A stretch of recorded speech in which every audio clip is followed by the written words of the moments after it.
Hi, everybody. Thank you for tuning in to Beyond the Track with Daniel Blair. Huge shout out to Cooper Tires. Thank you guys for being involved with this show. This is going to be another good one. Talking to Jade Dungey today, and there's so many topics that I want to get into with Jade, just ranging back from his youth through his adult life and obviously to the current situation that he finds himself in as a factory Honda mechanic for Chase Sexton, getting ready to debut in 2021 as a 450 competitor. It's going to be a fun talk. Jade, thanks for joining me. No, I appreciate you guys having me. I'm really excited for today. I've never done a Zoom call, so it's kind of all new to me, but it's so far it's been pretty easy, so I'm excited. So a rookie, just like Chase then, just figuring it out. Well, unlike that, you better do good then, because he's come out pretty fast on the 450. He's looked pretty good right out of the gate, so you got a lot of pressure. And it's, I had an opportunity to go with him on the 450, and just being with him these last couple of years, as a mechanic, it's kind of a dream come true. There's a lot of good mechanics out there, but, you're just as good as the rider. And, the Chase has just been extraordinary to work for. And it's been fun so far. So.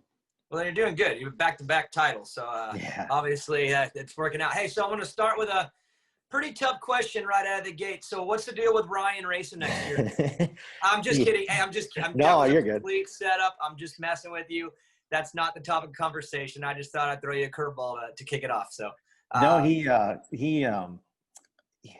called me, this is a couple months ago, and he's like, yeah, I want to go racing. And I'm like, it's cool, but he'd been there and done it. But I think if the opportunity is there, he wants to take it. But with this whole COVID stuff, it's tough. But can he do it? Probably, yeah. But, coming from a brother's standpoint, he got to go out on his own terms and healthy. He's got a family. So, but if he does decide to race and if the opportunity is there, I'll support him. But it's been a topic on the internet, and it's been kind of funny to sit back and watch. But and to be clear, you'll support him, but you will expect your rider to hit him in a corner if he leaves the door open, right? Yeah, I told him, this was a couple weeks ago. I said, hey, be prepared. We're going to smoke you. And he laughed. Oh gosh. Okay. Hey, I think I speak for everybody in the industry. We would love to have him back, and it sounds like the competitive spirit is still in the guy. And I don't see that changing with him. He is so competitive. But we'll get to him, and we'll get to your guys' childhood and yours specifically. But I do want to start with Salt Lake Supercross. If you look through the history, there's riders that have won 250 championships back to back in Supercross. A lot of guys, Ivan Tedesco. There's a big list, but when you look at that list, you look back on the seasons that they did it, and man, what a challenge it is to win any title, but to be able to go back to back and run a number one and win with a number one. And in Salt Lake, you guys had the opportunity to do that on the final round. What a wild, I can't even remember everything because there was so much, but what a crazy day that was for you guys to wrap up your second championship. What was that day like for you? I mean, just the pressure, because obviously you got to make sure everything's right too, man. But then just everything that went on in the heat race, it was just a crazy day, man. What's your take on it? Honestly, I didn't really, all mechanics, in that position, they're going to tell you like everything's good, but honestly, it's stressful. And, going into that, the night before, I didn't, you try sleeping, but it was hard sleeping, and then you got up and everything was good. It wasn't raining, which was nice. But then we got to the first practice, and, Chase is pretty easy going. He's going to just do his thing. While all of a sudden out of the get-go, Shane starts messing with him. We're like, what the heck? And we expected it, but we didn't really think it was going to happen that early. And then sure enough, next practice it happened. And, I think they didn't really show a lot of stuff on TV, what we all saw in the stadium, but, that's part of it. He's going, there's a lot of money on the line, and I don't really hold it against him because, in that situation, you want to win. So, but it was practice was just like, all right, we got through practice was good. And then the heat race, man, that was gnarly, man. It was this close to being over. I can't imagine what you were feeling though throughout the day. I mean, how many times did you walk around the bike with a T-handle and just check everything? I mean, did you ever sit down? Did you even sit once? No, it was go, and it was hot that day. So you're just like, and everybody's, at Geico is a big team, and it's a lot of good people around you. But then, your focus is, I think that day we had 5 guys under the tent. So yeah, that alone was pretty gnarly. So, but the team really did good focusing on Chase, made sure he had all the tools to succeed. but yeah, honestly, you check over the bike, I put a new clutch in, you get done, you're like, oh dude, I'm gonna take it apart. I just want to check it again. Did I mistorque it? But no, it's, if it was motocross, it's a lot gnarlier, but supercross is, it's, to me, I love supercross because it's the dirt's good and it's a lot easier on the bike and the mechanic. But when the guy crashes, then that's a whole nother story. Like it wasn't. Yeah, that opens up a whole new can of worms when you're Yeah. having to straighten everything out and make sure your guy's okay. Yeah. Again, also dealing with some of the gamesmanship that was going on. There's a lot of people that were really hard on Shane for that, and I thought it was okay because he was trying to do anything he could to shake him and to chase this to his credit. It's pressuring enough when you're trying to wrap up a title. It's another level when you have somebody who's deliberately trying to get in your head, which I think was totally fair. And to Chase's credit, he handled it. And I think that's a good way to win your second championship. A new variable that he never dealt with was having a rider really try to mess with his head. And I think it's a good character building. Do you feel the same way after it was all said? Obviously, if it would have worked for Shane, you probably wouldn't be happy, but it worked for Chase. He was able to withstand that pressure, and I think that's good to build his character moving on. Yeah, it's funny with Chase. He is young. I mean, he just turned 21, but even when he's 19 and 20, like when it comes to pressure, he delivers, and not many guys can do that. And even when Shane was messing with him throughout the day, I was expecting him. He's got a little temper on him. Like he's a rider and it's part of it, but he stayed really calm and even in the races before that, like he block past Shane. And I think it was around 16 and he's like, all right, I'm gonna block past him, but I gotta go. Like he's pretty methodical for that young. And but yeah, most guys crack under that pressure and for sure he was strong. I was pretty impressed. One of the things about that final ride for him was we all knew it was the end for him. That was the end of his 250 career because the news had already broke that he was moving to factory Honda 450. So his path was already set out for him. Was there a little extra pressure too, knowing that, hey, we're not going to get a do-over. We're not coming back next year. Like this is the last day on this team and on this bike. And if we want to end on top, we got to deliver. Was there a little added pressure knowing that the transition was coming? A little bit, backing up the night before, me and him went out to dinner and I talked a lot with my brother because he's been in those situations, and I just asked him for advice, and he's like, you got to be okay with losing. Like if you go there tomorrow and yeah, you want to win, but if you get second, like, hey, it's life goes on. You got to be okay with losing. And I always told Chase, like, whatever happens tomorrow, let's just do our best. And if you do get second, yeah, we're going to be bummed, but like, you have to be mentally okay with it. Like and I feel like outside looking in with Shane, like it was do or die and you didn't come away with it, but mentally it took a toll on him, I feel like. But Chase, we just kept it calm. We, being in that situation too, like what happened last year, yeah, Forkner got hurt, which sucks, but like you got to be in it to win it. And, he was second and then, took advantage of Forkner's mistake. But this year, the biggest thing is he wanted to prove that it wasn't because Austin crashed. Like right. He wanted to back it up. And that was the biggest thing, take away the 450 and stuff. He just wanted to prove to everybody like, hey, I wasn't a one-hit wonder. I'm here to play.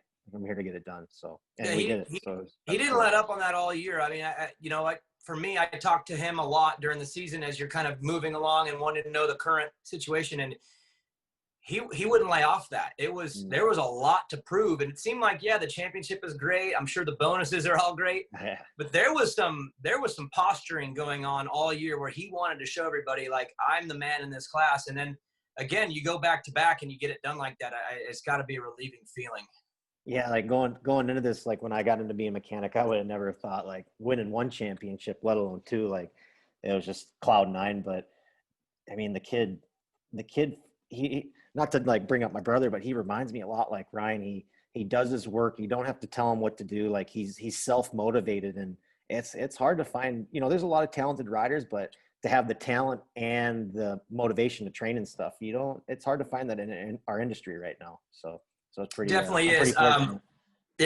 There's character traits that certain riders have that comes to light in certain moments, and obviously that was one of the moments where he needed it, and he did. And your brother, of course, Ryan Dungeys, I mean, how many times has he come through in those moments? So I can imagine that guidance through your experiences with your brother were able to pass through to him too. I can't imagine that working any better.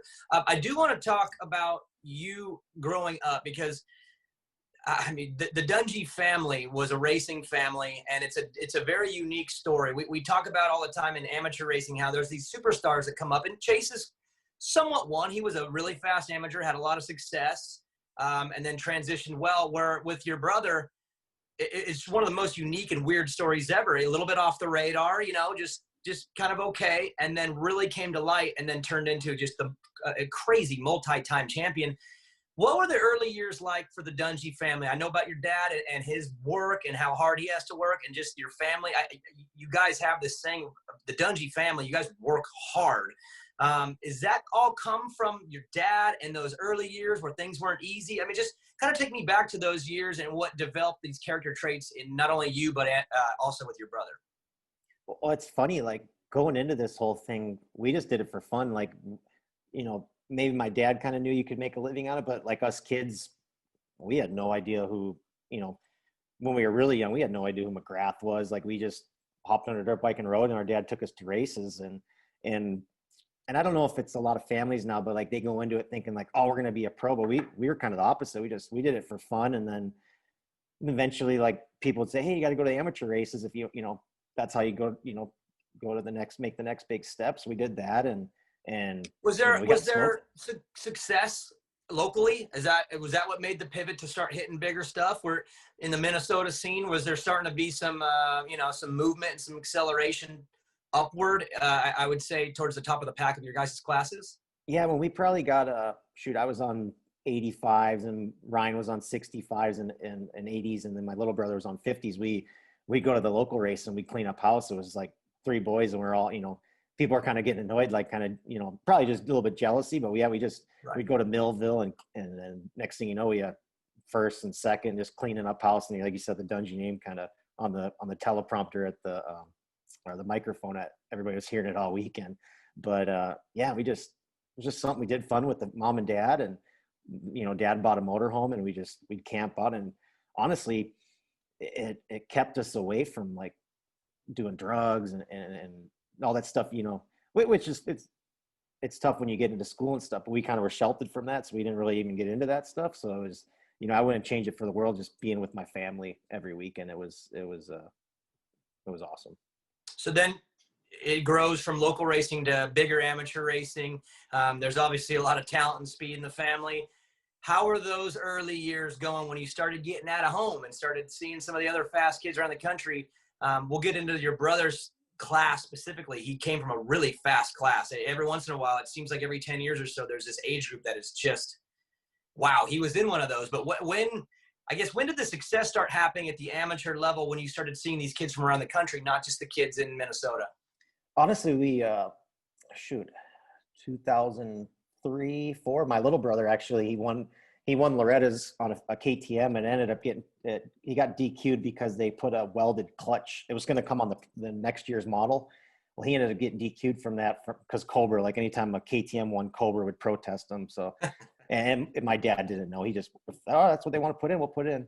And then he ended up getting picked up by Suzuki with Cole Gress. And the way my mom and dad did stuff, it's like, if you want one, you got to have all 3. We're not going to, you know, like even with gear, like if you want one, you get some package deal. And it kind of worked out for me and Ryan, because, you know, it opened some doors, especially for Ryan. Like he didn't get the amateur Suzuki ride, my brother did, and he kind of got like a little bit of support. So, and we started off the amateurs at the amateur scene at the nationals, and we got smoked. You know, it's like anybody, you got to start somewhere, and then, you know, every year we go back, keep building. Next thing you know, we're getting top 5s, and then on the podium, and yeah, it really took off those last couple of years before Ryan turned pro, and yeah. So I'm going to ask you to get inside the mind of your dad, because I have a son. He's 10 years old. He races. That's just one kid, and it's hard. It's hard. I believe it. Your dad had 3. How did he pull it off? I know what he does for work, which is not easy. So I can't imagine him being too peppy when he got to the races on the weekend. How did he pull this whole thing off with all of you and your mom and just in the motor? Like, how did you guys even pull this whole thing off? Because I know you don't come from a background of like crazy finances where it was easy. I know it was hard. How did he do it? You know, mom and dad, they'd build a house, and then they would, every couple of years, they would sell it, and they would pay off their debt and everything. And then dad would basically, we get done racing on Sunday. He'd drive, you know, sometimes all night, show up to work on Monday, and pouring concrete is, I don't know. I used to do it with him when I was younger, and every time I have a bad day at work now, I'm like, dude, I could be pouring concrete. This is nothing compared to that. So physically, he just had been tired, and on a normal race week, and he'd go through a pack of cigarettes because he was, you know, a carton of cigarettes because he was stressed out and stuff. But yeah, and he, you know, my dad didn't really drink or anything. He drank a lot of Mountain Dew and stuff to kind of, maybe that's how he kept his energy. But man, him and mom did a lot of sacrifices for us, you know, just financially, you know, like you said, having one kid, and I have my little son Liam, I have a little Strider, and just all the stuff that comes along with it. And shoot, we each all had 2 bikes, gear, and just from the get-go, we weren't sponsored, so you know, you have to buy it all. And it's just, yeah. I don't know how I personally couldn't do it what they did, but man, they did a lot of sacrifices and to get us where we are, and we're, you know, we're grateful. Like, you know, when Ryan turned pro and he eventually made that money, he helped mom and dad, paid off the house, and tried taking care of them that way. So I just don't know how they did it. I can't even explain it. It's that gnarly. That's awesome, man. That's good to hear. And again, sometimes that gets lost in all this. It's such a competitive sport. You know how it is. We forget sometimes how much sacrifice the families make along the way. And even into the pro years, when the families are coming every weekend, it becomes, it doesn't become, it just never, the lifestyle doesn't change. You're just on the go. And it's great to hear that part of the story. You mentioned Ryan turning pro. What were those years like? We've all heard the story, the Roger DeCoster story. Again, Ryan's career is so weird, from where he went from Loretta's to the pro. He skipped a bunch of things, and the success he had right out of the gate, it's not traditional. What was it like at that time when this was turning into something very, very serious? Not just, hey, you're pretty good, but hey, you're gonna really make something out of this. What were those years like? You know, when was it 06? He started testing, and it's weird, like you said, like it's not normal how you get on a team. Even like, you know, being around right now, like if a kid were to walk up like, hey, I really want to ride for you, just be like, yeah, come on, man. Like, you saw the fact that happened. So does everybody. Yeah. But I don't know if my brother was just that annoying, because him and my dad would go to the races, and hey, they'd talk to Raj and Ian, and maybe, I know Raj has a good heart, but maybe he just got sick of, like, all right, put your money where your mouth is. Let's see it. And then, you know, Ricky, I guess, you know the story. Ricky was out there, and Ryan was going good. But yeah, even when he did turn pro, we just never even thought, like, he rode good. I think his first Millville was 7th or something, and then the next couple of races was just learning. And then he came out and won Atlanta Supercross his year. I guess we never knew it was going to stem to what it was. You know, it's all history now, but I would never have guessed that was going to be his life. If you look at the sport, Ryan would be considered a late bloomer. What do you think contributed to that? Was it a maturing process? Was it a support thing? Like, what made him go from being, hey, he's pretty good on a motorcycle, to winning Atlanta as a rookie? Like, what caused that? I mean, growing up, we weren't like, it wasn't like he was training a lot. Like, I think he hit 15, and he, you know, like any kid, he was just goofing off, having fun. And then like it was the year going into Loretta's when he, like you said, he raced that class that was stacked. He started training, and that year, I think our grandmother died, and that kind of, I don't know if that just put a lot of stuff in perspective for him and kind of gave him a new outlook in life. But he really took it seriously, and you know, mom and dad, you know, they told us, if you put your mind to it, like, you know, like any parent, like, you can achieve stuff. And I think he just put his head down and hit the ground running, and there was a lot of bumps on his path to success. Like, he, you know, with training and stuff, getting cooked, and just having to learn that process. But yeah, it's unreal. Like, and there's a lot of stuff too. I think that, you know, the stars that aligned, it wasn't just all perfect, but looking back, you're like, man, I would have never thought when we were younger that was going to turn into what it was today. Yeah, it's a great story. I like the way Ryan tells it, and he does mention your grandma as I've heard him mention that multiple times, as just a little kick in the butt. And it seemed like it gave him a little bit of a boost that maybe he needed. He's mentioned that. I love that story. you now are a multi-time championship mechanic. So if we're talking about those early years, were you working on the bikes with your dad, or like when did you start tinkering? Because for me personally, I can't change a tire, but that was by design. I didn't want to do anything. Did you start messing with the bike and learning that stuff alongside of him with the idea that you wanted to do this, or did it happen in a different way? It kind of just like growing up, we were like kind of the peak of our amateur days. We had each of us had 3 or 4 bikes. So my dad, like I said, my dad was working. So like, you know, we had to work on our own bikes, and I learned, I just started taking stuff apart and like figuring out how it went back together. And if I couldn't get it back together, my dad would come and kind of, he knew the basics. And then when 4-strokes came around, was kind of like, my dad was like, I don't know what the heck's going on. Like, that's out of my realm. And he just didn't have time because he was working. So like I'd have buddies help out. And actually your one buddy, I think he worked with you, Matt Presser. He taught me some stuff. And yeah, Matt was in the late stages of Ryan's amateur career. Yep. God, I love Matt Presser. He's doing great.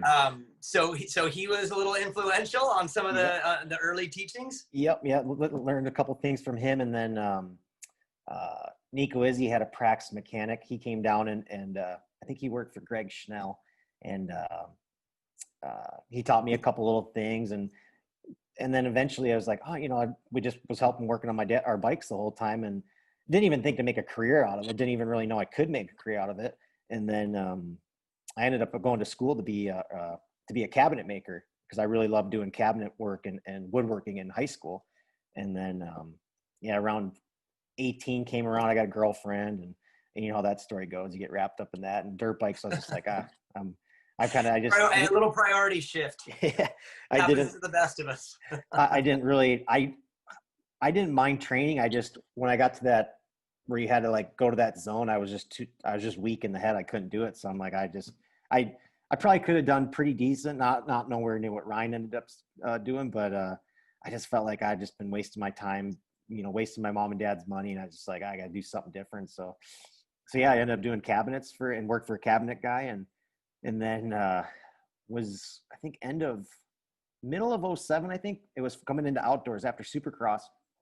My boss, he ended up cutting his finger off in the cabinet shop, and I'm like, dude, that's crazy. And then Ryan called me. I need a career change. I didn't know this was dangerous. I'm out of here.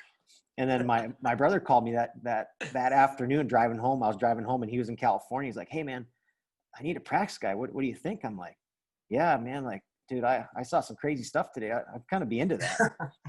And then timing is everything, man. He calls you on the right day. When you see someone's finger get cut off, you're like, you called on the right day. Yeah. And then, Thule, Thule, his mechanic at the time, he had sent all the parts to Minnesota, and I got all set up in the garage. And just the whole summer, it was me and him and our buddy, Spencer Daly. I was helping him out as a privateer. We'd go riding and, you know, come home, work on the bikes. And at that time, you know, it was basically grips, graphics, and tires, you know, because nowadays the teams send you a complete bike, and every so often you change stuff. But yeah, and then I was like, man, I really love doing this. So that's kind of how I kind of got my foot in the door, or the passion started there. And this kind of skips forward to now a little bit, but is your passion with this job actually do you like working on the motorcycle? I know some people that are just they're nuts and bolts guys. They love to work on it. Or for you, is it a combination of that and the competitiveness that you, obviously as a racer growing up, you're competitive? Is that part of this too, where I love working on the bike, but I like also competing because we're chasing something and championships and wins? What is the balance for you as far as that passion? Where does it line up? No, it's a good question. To me, like with, and I think a lot of mechanics, they'll probably tell you like they're all ex-riders, and a lot of us were good and a lot of us couldn't cut it. So the next best thing is to live through the rider. So like you say, like in the championship, when Chase was racing, and even to this day, like when he wins, it's like, it's a win for me. It's, even though I didn't ride the bike, I was a part, it was a team effort to get him to that point. And you're able to get that rush of winning, that adrenaline, but it's kind of on the safer side. Like, you don't have to break stuff or hurt yourself. So it's a big part. And then honestly, build days, like when you're building on the semi, dude, that's the favorite. That's my favorite part of the job. It's really, yeah, it's relaxing. It's Why just is that? like, It seems like that would be difficult because you're tired. It's over. It's just, you're out working. What is it about that part that is so cool to you? it's hard to explain. Just like you take a dirty bike and you clean it, and we're on the factory, so we're spoiled. Like they're gonna, it's not like a privateer bike where you got to make stuff work. There's a lot of excess parts that are available to us, but it's kind of like a piece of art. With the aluminum frame, you can clean it, and then when you're done, you look back like, man, I built that with my hands. That's pretty cool. But it's just relaxing too. It's just peaceful, and it's really hard to explain like until you do it. Like a lot of people work on their own bikes and take pride, and it's kind of that same thing. But that's the best part. But when you win, man, there's no good feeling like that in the world. Like it even though I didn't physically do it racing, like it's just the next best thing. And I tell my brother that I think these guys who retire, they're so used to do it themselves, and they're like, well, you can go live through somebody else. You don't have to take that risk. And I think a lot of it, I think even my brother, I think that's what he's kind of struggling. He needs that rush, but like you can live through somebody else. And like what James is doing with Chase right now, he's, took him a little bit probably to figure out what he wanted to do with his next step. But now he's living through Chase. Like when Chase wins, he wins, and it's a good thing. So Yeah, that's a unique variable too. I can't imagine that time of a racer's career, especially when you've had a lot of success. What do you do next that can equal that feeling? Because when you cross the finish line and you win, I mean, I've done it at smaller levels. There's a rush and a feeling, and when that goes away, it is hard to fill that void. And I can imagine that being difficult. So with you, again, working with your brother during the summer, getting things going, take me through the timeline of how you landed with Chase Sexton individually. Like, where did you go from Ryan to there? What was in the middle of that?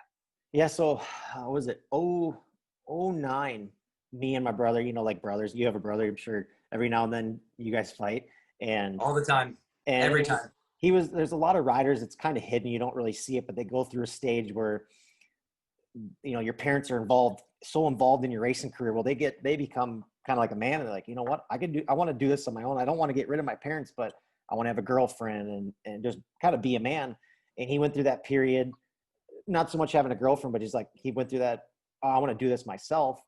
So my parents, I was kind of there fighting a lot, and I'm just like, dude, I was kind of his punching bag, and he wasn't doing anything wrong. It was a safe zone. So he, when he had a bad day, I was kind of the guy getting taken out of him, and I'm just like, you know what, I'm good. And we were both young. I think I was 20, maybe, 20, and he was 18, and it's just, brothers are. It's just, to me, I'm like, you know what, I just need to remove it. And then that's when my dad ended up kind of coming in and being his practice mechanic. And I actually went back and poured concrete for 6-7 months with my grandpa.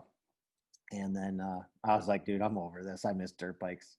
So, to back up a little bit, I ended up meeting my wife now. We met in Vegas, and I ended up moving to California. I told my parents I moved out for racing, but I really moved out to be with her. And then her parents own the dealership, Langston Motorsports. So I was like, you know what, if I want to get a job in California, I need to be out there.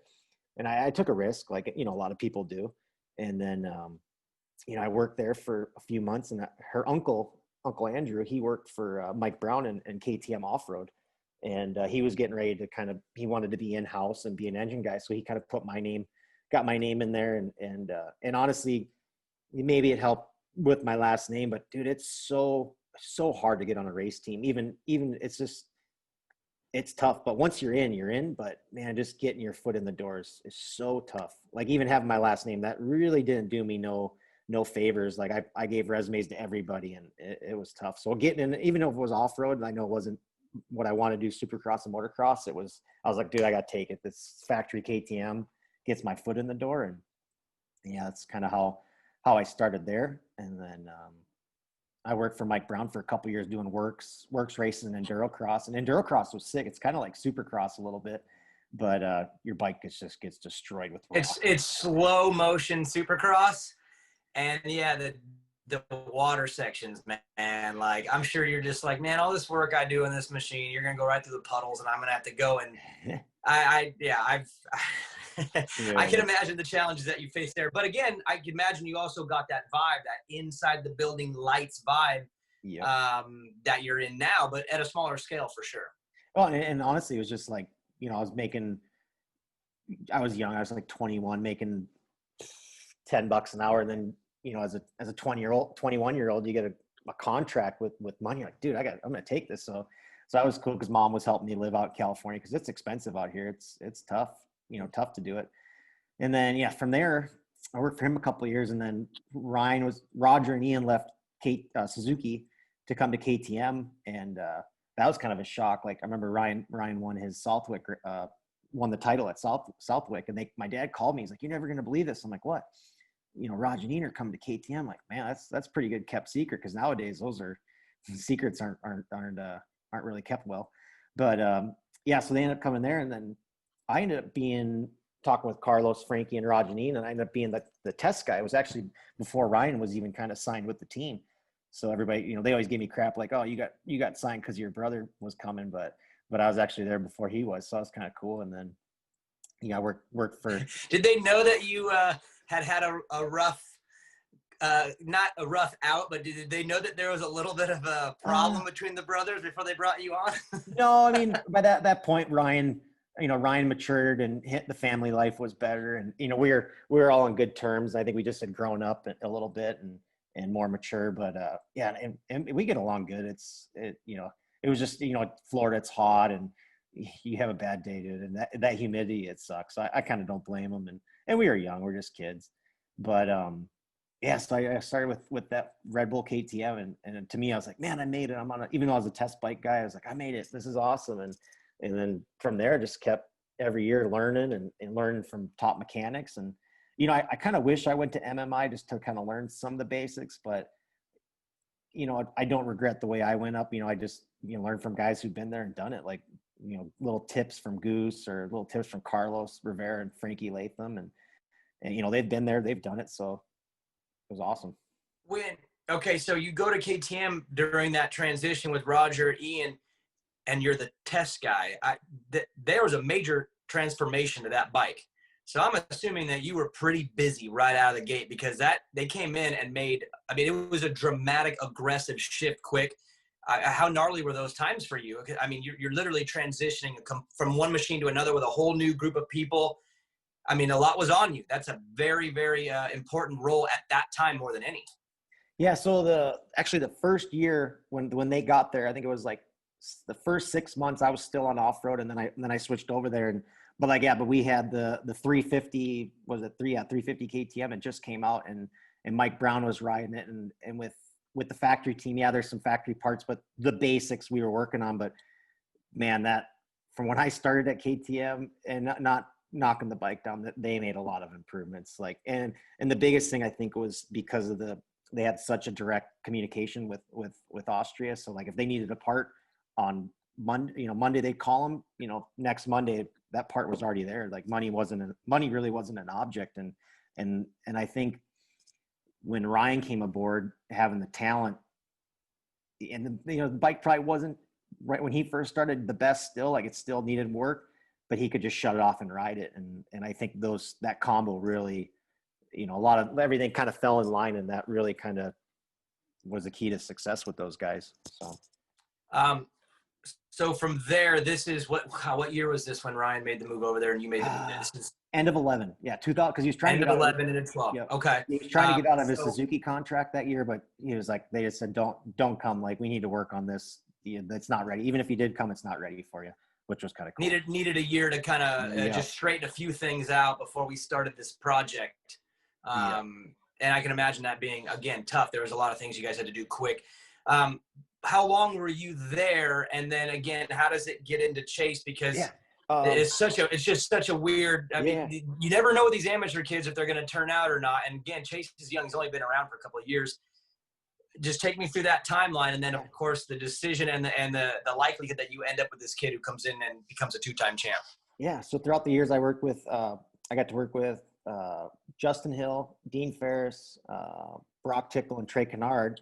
And then I was just kind of like, what happened with Brock's situation, like, dude, maybe that's kind of God's way of telling me, like, I need to make a switch and get a younger guy. I really was pumped to work with all those guys I worked with in the past. So I'm like, you know what? I've been here for a little while. I think I need to go to Honda.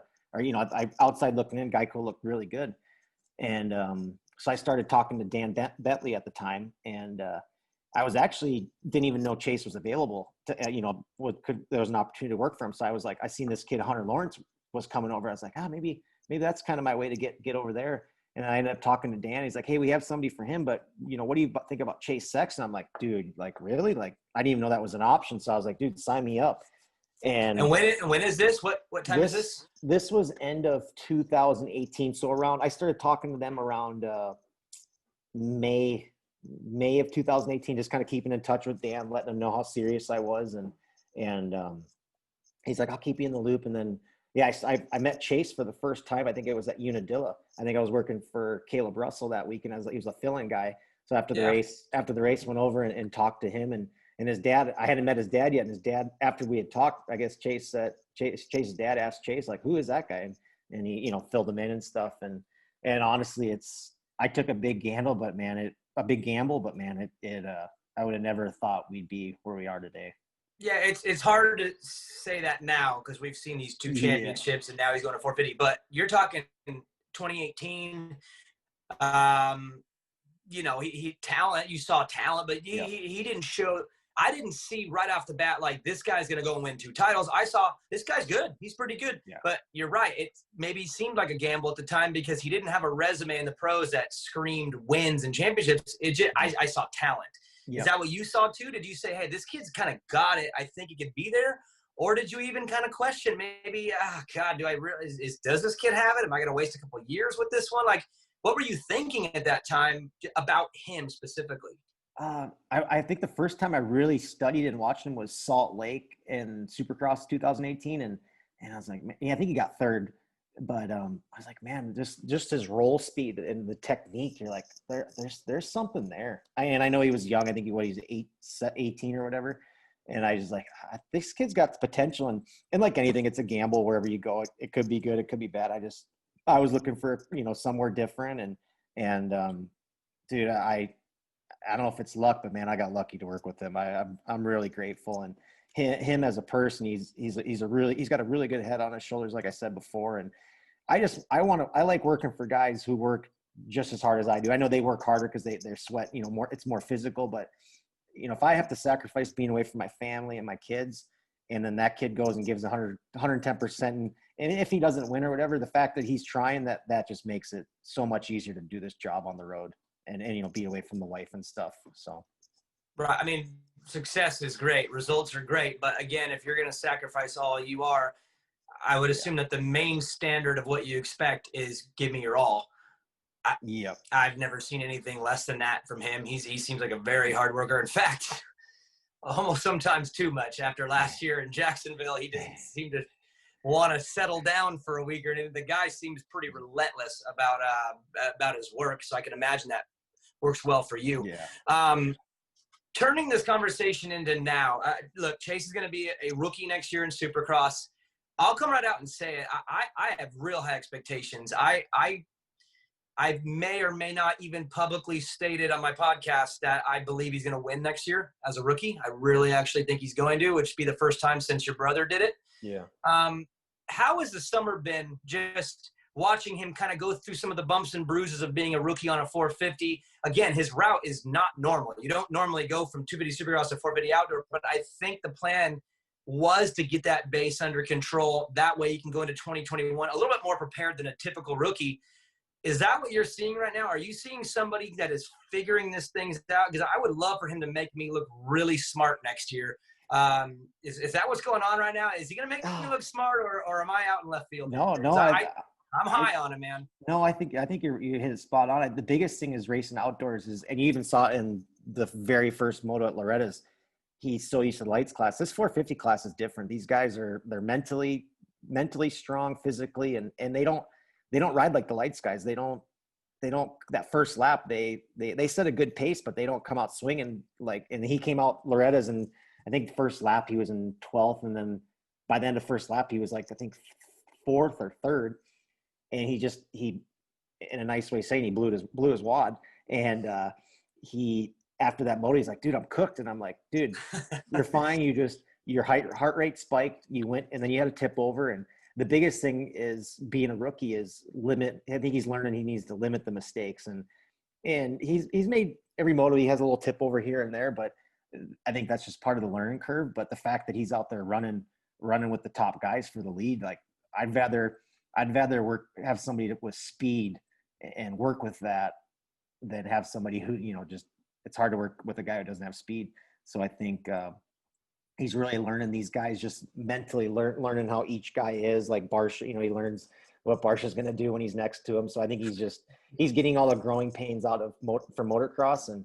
But I think Supercross, it's going to be tough. Like it's there's some bad dudes out there. Like this is probably going to be one of the stack class. Like every guy on that gate, the top 15, they've all won a race, a championship. Like it's no joke. So it's brutal. I look at the class last year. I mean, I know you were focused on your job at the 250, but everybody's peeking over to watch the 450s. Yeah. The class is filthy. And now you're going to add Dylan Ferrandis, Shane McElrath, Chase Sexton, Marvin Muscan's going to be back. Joey Savacci's going to be back. Ryan Dungey could be back. If that happens, can we get a bigger gate? Like, can we add some more gates? Because it's insane how much talent's going to be on there. And that's a culmination of a lot of years of, like you said, a lot of guys who have won at championships and races. They're all landing in the 450 class at the same time, different parts of their career. Of course, Justin Brayton, he's at his stage, Chase is at his stage, but I can't imagine you guys going into this season with any other thought than, whoa, this is going to be wild either way, because there's just so much talent. Yeah. And I think too, with Chase, like, it is kind of nice having being with the younger guy, because he's probably going to take more risks. Not saying they're always going to come out perfect at the end, but these older guys, they're not really they know their limit, and they're going to stay here. But with Chase, if he has to go here, he's gonna, because that's just part of being young and learning. But I just think his biggest thing next year, he's so talented at Supercross. Even I know we probably didn't have the fastest 250F the last couple of years, but that's the beauty about Supercross. It's technique and rider ability. And yeah, you want a fast bike, but man, if talent, it really goes a long way in Supercross. So I'm with you. I have high hopes for him. I would love to see him win and all that good stuff, but I think it's going to be, a stepping year, learning year. But I'd love for him to do what my brother did. That would be a dream come true, which I don't think it's not too far out there. I think it's possible, but yeah, it's gonna be. I will look like a genius if he does it, because I'm the only one who's saying it's going to happen. I don't even think it's a possibility. I think it's going to happen. You as a mechanic, your job is to work on the machine, and obviously there's certain things that you do that are just the regular routine maintenance. Chain adjustment, tire pressure, all those simple things. But when you're a factory mechanic, also, you're dealing with riders who want their machine a certain way, and they're, especially in the 450 class, they're getting smart enough to understand how to get there. How is that for you, working with someone like Chase, getting the bike the way he wants the bike, and knowing that you have to make specific changes? And not only that, but just being able to read him and communicate with him, because riders don't always communicate what they're feeling the best. How hard is that part of the job for you? Or is that something that you really like and thrive in, is communicating with your rider and making sure he's happy with the little details of the bike? Yeah, no, I think, you build a bike every weekend, and exactly when you're around a guy, back up a little bit too. Like, you get a lot of these younger guys like, oh, I want to be a mechanic. It's so cool. And they think like just working on the bikes, that's all you do. Like, that's the easy part, like dealing with the riders and the mental stuff. And if your guy's having a bad day and you got to keep him calm, like that's the toughest part of the job. Like building the bike, that's the easy part. But yeah, I think the biggest thing too is like when you're watching your guys, sometimes the mechanics area isn't in the best viewing area, but you got guys videoing, and you can just see their body language. You can really pick up when if you and your rider have a good bond, what you've been around long enough, know what he likes, what he doesn't like. And you can just see from his demeanor, and I'm sure when you test and stuff, you're the same way. Like if you're not gelling and you look uncomfortable, like the mechanic's going to see that, and the team too. And they've had a lot of experience, and the rider's going to trust you, and you're going to make those changes. And you spend so many laps at the Supercross track, which direction's going to be good. And sometimes it always doesn't go perfect, and the track's really tough, but usually we can get it pretty close. And the beauty part with Chase is him being the younger guy, you can probably get away with not having a perfect setup like you would have with an Eli Tomac or Kenny. It's like those guys, if it isn't 100% right, it's kind of maybe affect him in the main event. Where Chase, if he's not feeling, if the bike's a little off, he's going to just shut it off and win. Like he'll just make it happen. Is that a youth thing? Because I feel like, again, the older you get pickier because you know more. Is that one of those things where, obviously Chase is a smart guy. I've spoken to him at length, and I know he's smart. But is it also kind of a benefit him being young to where he can have a shut off switch and go, you know what, screw it, I'll just pin it. Where the older guys, they definitely, if it's not right, it's really not right for them. Is it kind of a blessing in a way to have someone that maybe is willing to just shut it off and go when things aren't perfect? No, and it is nice because if you look at back in the day, like when Ricky and James and those guys rode, the bikes have come so far. These, nowadays, like their bikes kind of look pretty bad, but they're champions. They shut it off and they're going to make it happen no matter what. Like they want to win, and I feel too, it's been nice having with Chase's father, Kier. He really focuses on technique and stuff, and if the bike isn't perfect, he says, well, get back on the bike farther in the whoops. Like you can control a lot more than the suspension sometimes. And I think I've been lucky to have that, Chase's, experience with that stuff with his dad, because it does help. Like if your bike's kicking you in the whoops or something, hey, get back a little bit. Technique can really help. So that's been kind of nice. And your brother, he liked things a certain way. And it seemed even sometimes like that wouldn't last for more than a minute, and then he would want something a different way. He seemed to be pretty active on changes. Going back to your guys' time where it was a little rougher, was he like that back then too, or did he grow into that? Because he became, I don't want to use the word picky, I don't think that's fair, but he became very specific about what he was looking for. Was he that way all the way through? Did he have kind of that knack for the bike, or did that grow in as he got older, maybe even in the KTM years when he was developing more?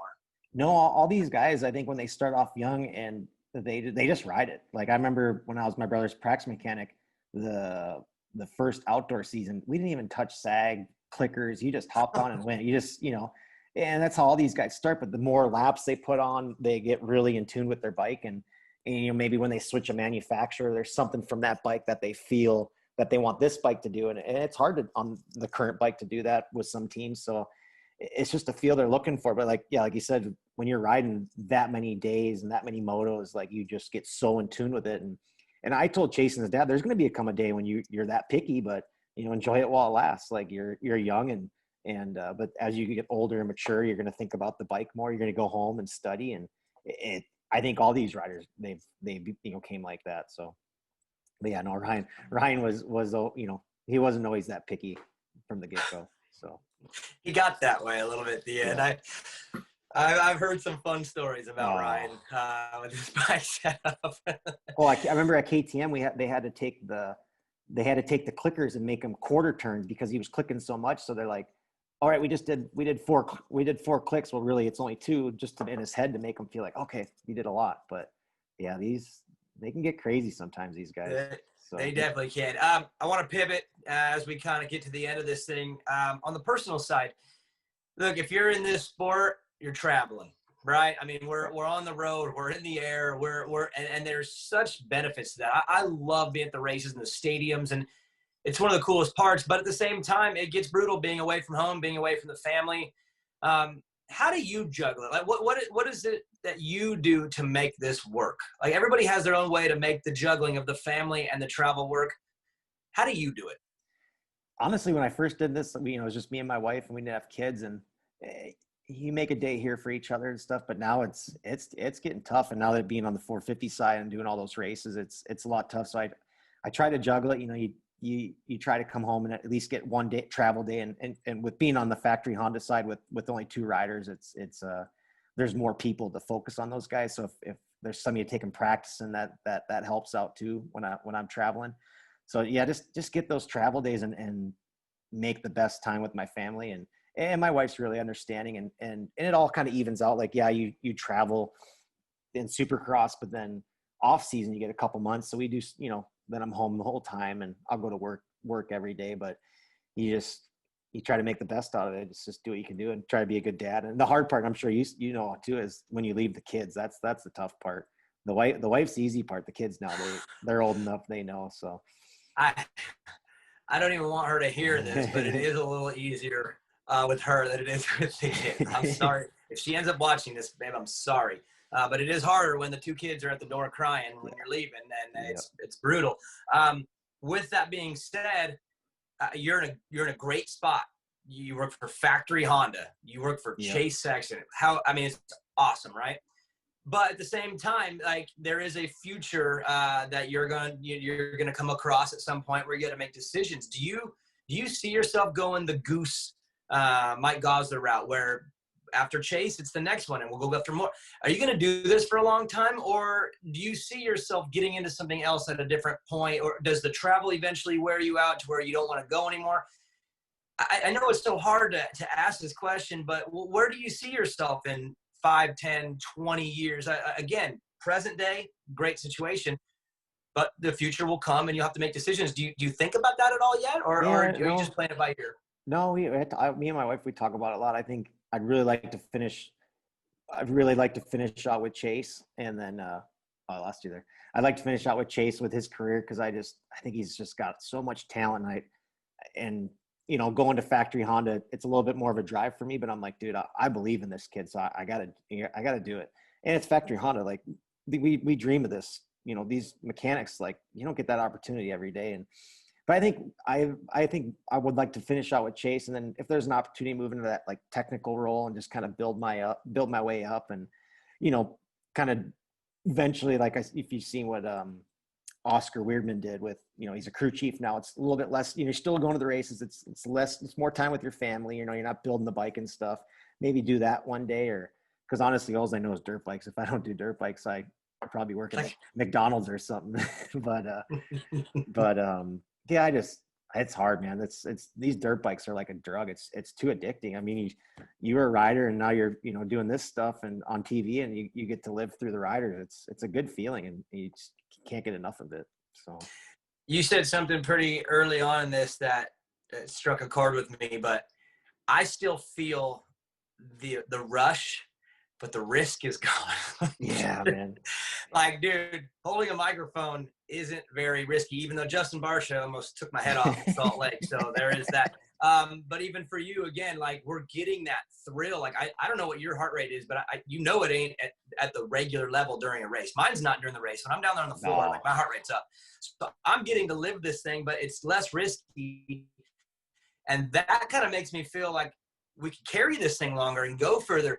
But again, it is the travel. That's the brutal part of this. But God, I just don't know what else you would do, because again, I don't know if you're the same way, but you get a month out of the season, you're like ready to go again. Like, even if the season was brutal, you're just like, let's book some travel. Let's go and do it. I don't know when that shuts off. I don't know. And like you said, even your brother's experiencing that now. It's hard to shut that off. That rush. It is addicting. Yeah, especially sorry, the dog's barking. The dog's like, you need to stay home, Jade. You need to stay home. Stop with this traveling thing. You need to be home. No, but you do this from you're 3 years old, and like 3-4 years old, and I know some guys start later, but like, this is all and all of a sudden you're done. Like, it's you got to keep doing it. So yeah, I think even with this COVID thing, the fact that we were able to get through Supercross and do all that was huge, and it's awesome.